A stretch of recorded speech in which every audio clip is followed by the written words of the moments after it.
The fields are all white, the harvest is near, the reapers are with their sharp sickles appear.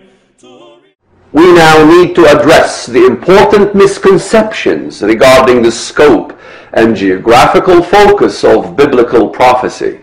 For many years, it has been taught that in the last days, literally every nation of the earth will be utterly dominated by the Antichrist, that there will be no place to escape from the dreaded mark of the beast, that every last nation of the world will come against Jerusalem. Zechariah 12 is used to validate the theory. All the nations of the earth will be gathered together to attack Jerusalem. Later in Zechariah 14 we read that God will gather all the nations to Jerusalem to fight against it. The prophet Joel prophesies similarly, I will gather all nations and bring them down to the valley of Jehoshaphat. The Apostle John, using perhaps the strongest language of all, goes so far as to say that the Antichrist will be given authority over every tribe, people, language, and nation. This would seem as an ironclad case for the Antichrist ruling the entire world, which he uses in the march against Jerusalem.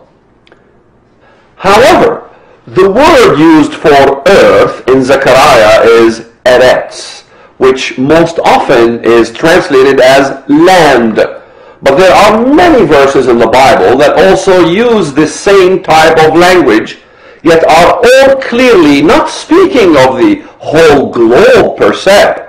This type of language is actually found quite frequently in the Bible. For instance, Daniel the prophet, speaking of King Nebuchadnezzar, O King the Most High, God gave your father, Nebuchadnezzar, sovereignty and greatness and glory and splendor. Because of the high position he gave him, all the peoples and nations and men, every language, dreaded and feared him. Did every single nation in the earth fear Nebuchadnezzar's father? Or did only those nations that had heard of Nebuchadnezzar's father dread him? Was Daniel speaking of every nation of the whole earth, or only those nations that were in close enough proximity to Babylon to be affected by her? Were the native peoples of Hawaii or Denmark living in dread of Nebuchadnezzar's father? Of course not. Daniel's use of the phrase all the peoples and nations and men of every language was more of an emphatic expression used to convey his point.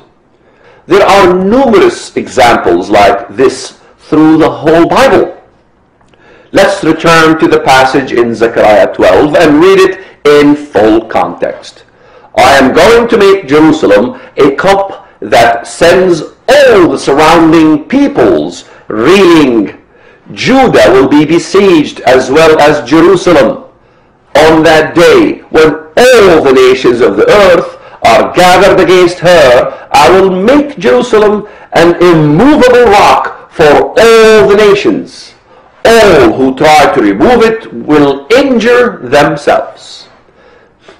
Who does this passage specifically say will attack Jerusalem?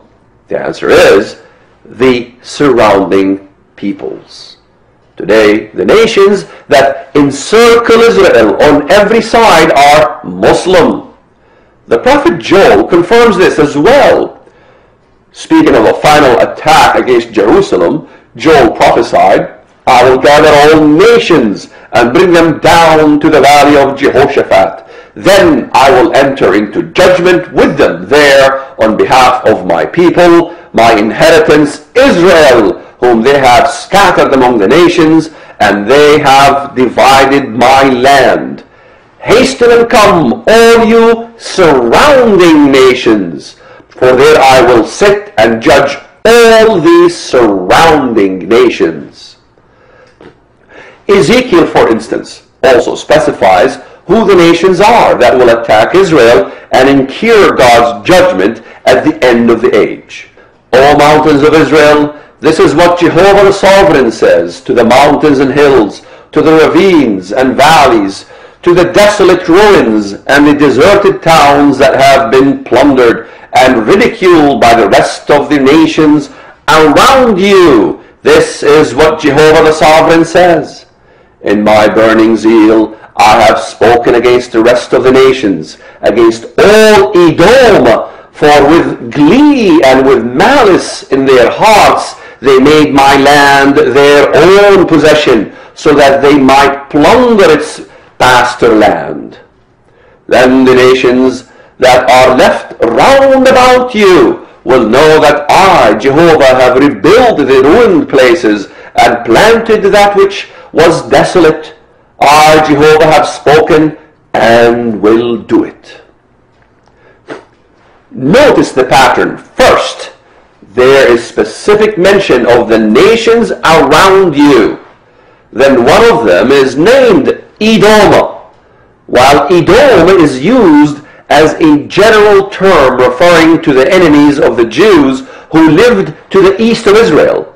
Today this would most specifically be Jordan and Saudi Arabia. The Bible makes every effort to clarify the nations round about.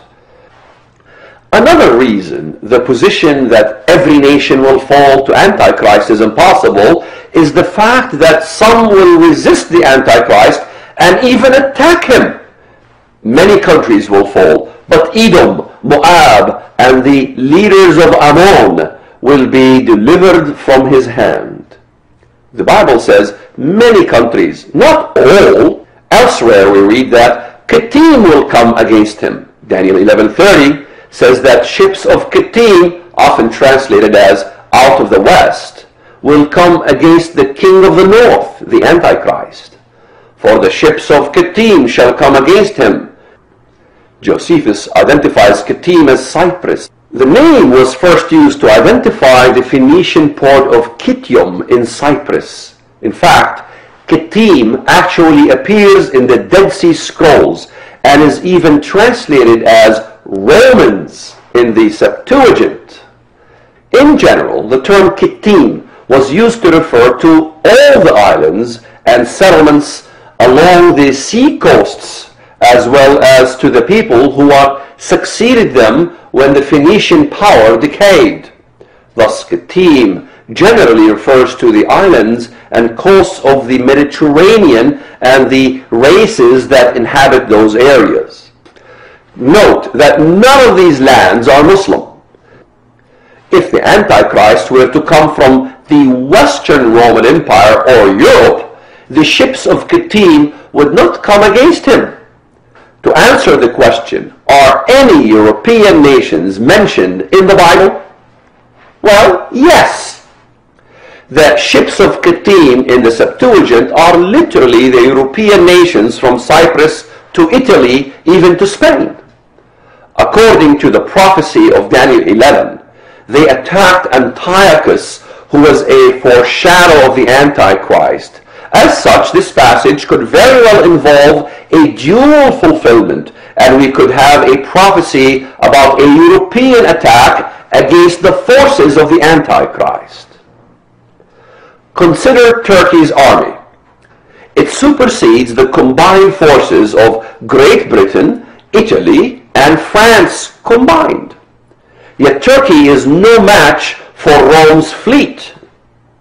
Our fleet cannot perhaps compare with the fleet of Italy, but our army is mighty, explains Ziya Basha, Turkey's ambassador to the United States. Turkey's army is stronger, but Italy's fleet can defeat Turkey. No European country is featured in end times prophecy as receiving a judgment of wrath. Rome, for example, is mentioned several times and Spain twice, without a single reference to judgments. Ezekiel 28 also confirms that the most powerful nations on earth will attack the Antichrist.